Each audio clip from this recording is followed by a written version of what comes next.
Hello, Sasha!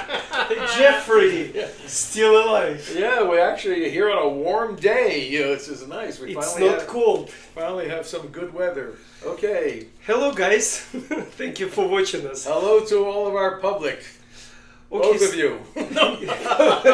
So what happens? Like, let's get up to speed with your friend Donald Trump. Well, apparently, he's it's so hard to keep up because every week is so crazy. Of course, we have a new pope now.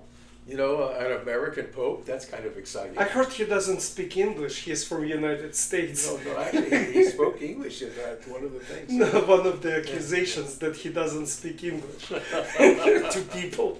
Okay, so get us up to speed, like what Trump is doing, like very vicious stuff.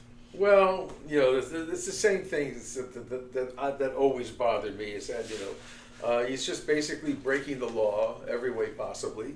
Example. Every way possible, but mostly to benefit himself. And everything he's doing between the crypto fraud that's going on. So he's basically creating an amazing network of ways to bribe him. Okay, did he do any progress on immigration, illegal immigration? Did he do any progress in? Actually, no, just the opposite. He's losing. He's losing all kinds of court cases and all the things that he's trying to do to deport people to gulags, which is for me something right out of old Germany. And we'll see what happens. But Jeffrey, like for people, most of the people or many people, they feel like, hey, this is a illegal immigrant. He should be out of the country. And the problem when we accuse he in court, he is losing. But what about the country? I agree. They should. In many cases, they have to be out of the country, but it has to be done according to the rules of law. You cannot break the law to get people out, and also you cannot send a masked Gestapo to arrest these people. And I think you can if you have a legal basis. But even legally, the first thing they do is they deport the people to Louisiana or places like that, so where they have friendly judges. It doesn't matter. They grab people and they should read them rights or something. It should be legally done. And then Trump complains that he cannot do it by millions because it takes so much time, which brings us back 1 or 2 years ago when I told everybody this is impossible to bring all the people out. And the amazing thing is that even under Obama and under Biden, they actually they deported more people. They deported more people than Trump's doing, and a lot cheaper because they're not hiring these unbelievably expensive transport planes to send them to basically improper and fraudulent places to lock them up, because a lot of people are making money in this, and I think that's really what it's about. Immigration is not about getting the people out of the country. It's how much money can I put in my pocket to get these people out of the country. So that's my feeling. Yeah, but also it has to be done legally. And when Obama did it, he was doing legally, it's smoothly. Courts are doing stuff instead of going back and forth against Trump's administration. So it's a crazy stuff. And they were actually checking the people that they tried to deport. They find out who they are. They don't just show up at places with masked people with no identification. You don't know what. Now they just arrested a mayor. There's a lot of things going on with that. What about tariffs? What about tariffs? The tariffs. They just sit down with Chinese government. The tariffs are going to be for me the disaster. The disaster has already been created. Even if he eliminates the tariffs tomorrow, it's going to take probably 10 years before we get back to normal. Okay, so now they announced just a couple of hours ago on Sunday, today's Sunday, they announced that China and United States we got some deals done. Deals.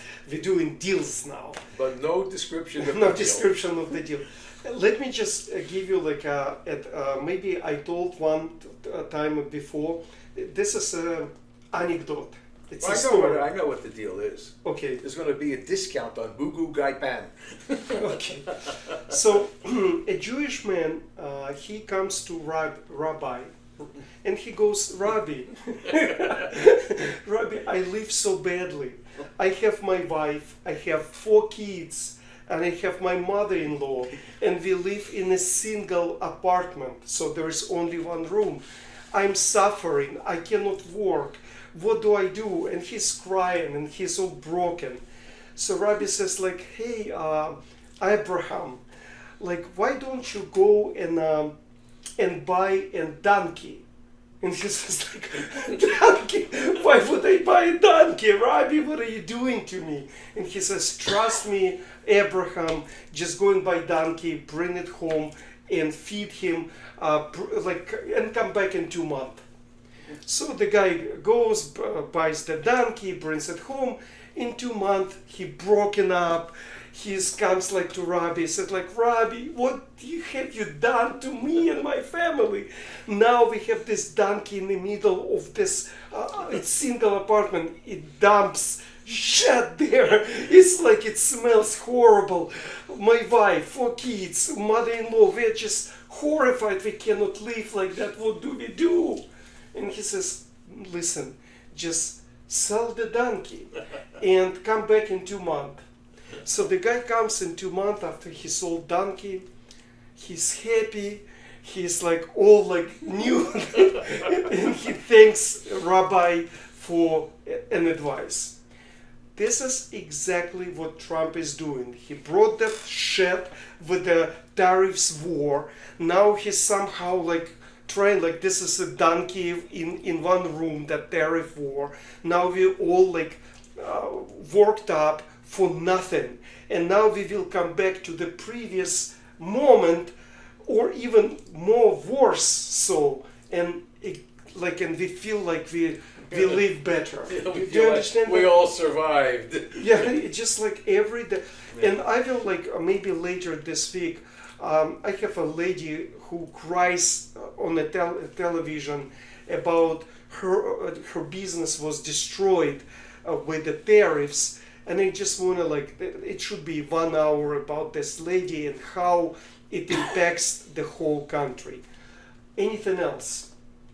Well, that's interesting, but there are a lot. The thing is that the tariffs are killing not just small business, but they're killing big businesses in a way too. Because, for instance, we live in Los Angeles. We're close to the biggest port in the United States. It's half working. And we don't realize that when you fire the people, it's not just the containers with all the garbage in it from China. It's everybody. Distribution trucks and there's a whole infrastructure for this that's also going to die. And then to put it back, to get it back working again, it's very... What a challenge that's going to be. Plus, it's like 145%. So, like, if you have some instrument to buy, like tools, you paid like $100. Now you have to pay $250. And who's gonna pay for it? You as a consumer. And all the things on the shelves, like the goods, you will pay double, triple. This is not gonna work. This is insane. Listen, should we start talking about my book and why do we need to read my book? People need to read my book to understand what is going on in the country. Okay, what we want to do now, to be a little different, is we want to go kind of chapter by chapter each week. Now, the first chapter of the book is actually very short. It's only like 3 pages. But it basically is the introduction to the rest of the book. And the most important thing that Sasha talks about is, why do people want to come live in the United States? I mean, all these countries, they blame the United States on this, they blame the United States for wars, they blame the United States for everything, but everybody dreams about living in the United States. Why? And the reason why, because United States has the best structure for a person. You might don't realize, if you're an American citizen who born here and lived all your life here, you just don't understand how significant is to do your business, work hard. Yes, it's not like nobody gives you money unless you're a social democrat. Unless you're Trump. Or Trump. But you work hard, but you paying taxes, and then everything comes back to you. Your like social security benefits, your medical, Medicare. It builds up. It supports you. It just like protects you. In other countries, it's just different. So what happens if you don't understand what United States of America is? You cannot negotiate the deals, as you don't understand what China wants, what Russia wants, Ukraine, or other country. You don't understand them because the structure of United States is different. And I started my book to explain in what we are and how different the structure from our country to the different countries, and why it's significant to understand the other countries. Example, if you're trying to like negotiate with China, you have to understand why China, what the problems that China government has to please the people in China. What do they need to do for people in China? And we're saying like, hey, Chinese people trying like to rob us. They taking our jobs. Well, also the first thing to understand about China, as opposed to the United States. What do we have in the United States? We have 300 million people. Yeah. It's you can 330 like 350 million people. You can actually kind of come up with a plan that could hopefully support 350 million people. How do you come up with a plan to support over 1 billion people? 1.5 or something. Yeah. But the point exactly, it's just different. They are in a tough position. China, Russia, and there is a war in Ukraine. It's all combines itself with, and we need to understand. We don't need to feel that Chinese adversaries, because we need to understand they need to have the people working. So let's give them the work. What's wrong with but they steal our job, like technology. Make sure they don't. And the other side of the coin is that Trump and his idiotic idea of what tariffs do. And it really is a completely idiotic deal, because his the math that he's using for this, if you were in elementary school taking an elementary school math course, nobody would come up with that calculation. It's just idiotic stuff. How can you compare, Barbie dolls and pencils to the kind of services that we offer? It just again, so misunderstanding the gist of each structure of the government and people, and you don't understand. That's why I recommend to read my book, and we will go chapter by chapter, giving you an idea why. For example, if you live in the United States, you work, you pay your taxes, and the whole system supports you to go up, and then the system taxes you. Don't be afraid to be taxed when you're on the top, because everything will help you to stay there and make other people happier. So the system is combining, it's the member with you, it's your partner. There is not other country like United States where the system is your partner. The other thing is that in the United States, we actually then receive benefits from the taxes that we've paid. Of course. And it's not just money that's stolen by the governments which is happening in It's all many other transparent. countries around the world. And so everybody complains about Social Security and Medicaid and Medicare, and that argument is still going on. The truth of the matter is we need that. I was watching this interview this morning with Fareed Zakaria, and he had Bill Gates on. Yeah, I see. And Bill Gates was incredible because he's actually donating $200 billion. That's his net worth. Within his Unbelievable. 20 years, he's going 25 years.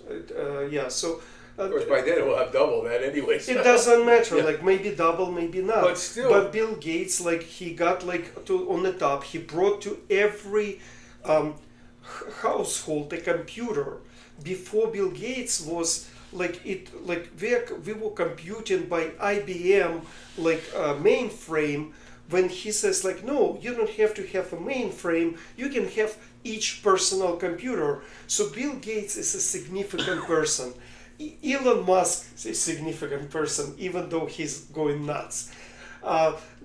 Bezos, all these guys, they brought something to us as a value that our life is easier. And this is all about United States of America. We all supporting each other and bringing up. So what we need to do, and reading my book, what do we do with all of that? And properly understand, we will get to it, not with the insane ideas of left Democrats or right Republicans. Most important is that we have 3 branches of government that have to be brought back into the government. And sadly, for me, the biggest disaster of Trump, some of his ideas might be somewhat good. However, when you take away the most important aspects of our government that make the government work, we have a Congress, we have a judicial system, and we have the presidency. It's not a kingship.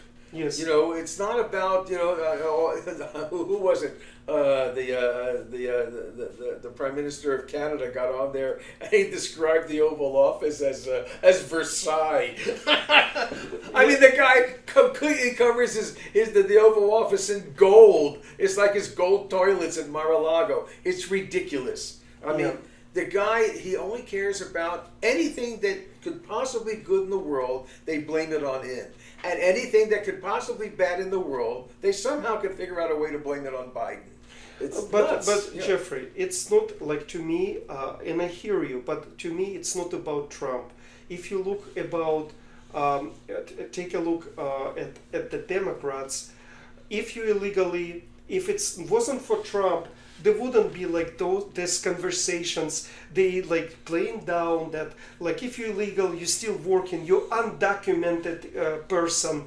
It's not the way to do it. If Hillary Clinton was applying for the biggest job in the world, she was under FBI investigation.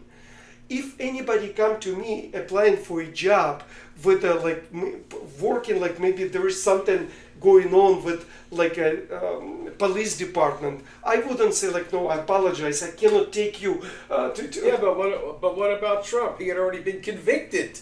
But that's a precedent. Crazy. But that's a build-up precedent from the social democrats and Democrats that they don't care about law, even little things. It's little. You're a legal immigrant and you get you can get a driver license. You can do this. You can do that. But where's the responsibility? And when you let it go one thing, then it's hard to say that, just to put a justice on this crazy stuff what Trump is doing. He's just taking the shit on a different level. Yeah, well... Jeffrey, let's... I jotted down a few ideas, and which I thought I still keep bringing up the dumbing of America. We'll see what happens. But the other thing is that what's going on, which bothers me, is that all the illegal stuff that Trump's doing. Now breaking the emoluments clause. Now supposedly Qatar wants to give him a new Air Force One. You can imagine the spyware that's built into that plane. It's just insane. It's a bribery. It's nothing but bribery. Exactly that. And then there's a lot of things that even bother me. I'm Jewish, but I can't understand why the Jewish communities think so highly of Trump. I can't because fine, that they were able to move the capital to Jerusalem and things like that. But everybody's complaining about the universities and everything else. The whole system in the United States has to be still based on two things: freedom of speech and the rule of law. That's, for me, as soon as you start subverting freedom of speech and the rule of law, you're actually sending the direction of the United States in an absolutely bad way. Yeah, about Jewish people, I'm Jewish person myself. It just what happens, like who else, like if you're talking about the universities, who else is voicing anything against that university? Let it go. All this demonstration and pushing against, pushing the Jewish students. This is outrageous that on the campuses they allow demonstrations and taking over the facilities of the universities and creating the hostile environment. If you want to do anything to protest what's going on in Palestine and stuff like that, take it outside of the universities. Right. If you do it on the campus, you should be thrown out or suspended. And absolutely. But that's a point. Nobody pushes back against those universities. Yeah, but there's a lot of things that people don't push back against the university. One of the things, even before with other presidents, the big problem is that conservative people weren't even allowed to do lectures in these universities. That's terrible. Also, the same thing. This is why, it's so the problems from both sides. We need to enforce the law. In my book, I'm just underlining that we have the best country. Only what we have to do just enforce the law. And when we allow little things to slide by Hillary Clinton or this on the campus, illegal immigrants, then we cannot ask other side to be lawful. And the other thing is that with this administration, for me, this administration with Musk and especially the people that are working for the administration, who ever heard of an administration where 23 of the most important people in the administration are from Fox News? What kind of idiocy is that? No, it's autocracy, and it's going to backfire. Well, hopefully, the other thing is that what the result is we're losing our protections, and there's some protections that we can't afford to lose. Jeffrey, we can't afford to lose, the protection of health. We can't afford to lose the protection of the environment. We can't afford to lose, Jeffrey, where's the Democrats with what they offer? They have no power. No, they have to. We talked about. They have to offer something. You can't. Yeah, but you can't. Even if you could. What are we doing here? We offering. I'm showing what to do. The answer is, even if they offer the perfect thing, which would be the book that we're promoting. If they offered everything in the book, there's too many people in terrible positions of power, especially the head of the Congress and things like that, who will make sure that this discussion will never happen in the government. That's serious. But Jeffrey, the point is this: unless you stand in for something, you cannot criticize one guy who is doing anything. Forget about he's doing most of the things wrong.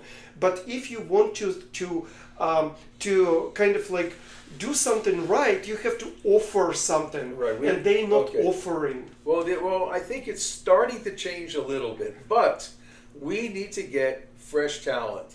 I think look.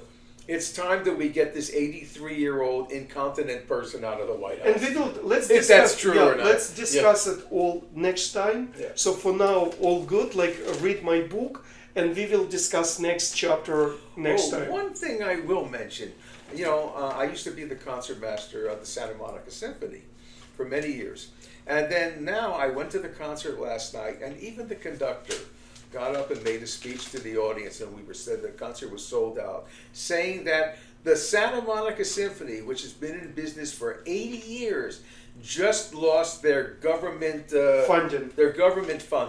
This is what Trump is doing to the arts. As an artist, that's the only what matters to me most is having in the old days it was wonderful even for Russia. You have to realize that Carnegie Hall and the Kennedy Center and all these places were famous because of great Russian artists that were performing there all the time. The former conductor of the National Orchestra for many years in Washington was Mstislav Rostropovich, the great cellist. Yes. And now all the great Russian artists of today can't even perform in the United States, which is a shame. What makes countries work together are the arts. When you're sharing artists back and forth, it's just like in the Olympics, and you're sharing your great sports teams back and forth.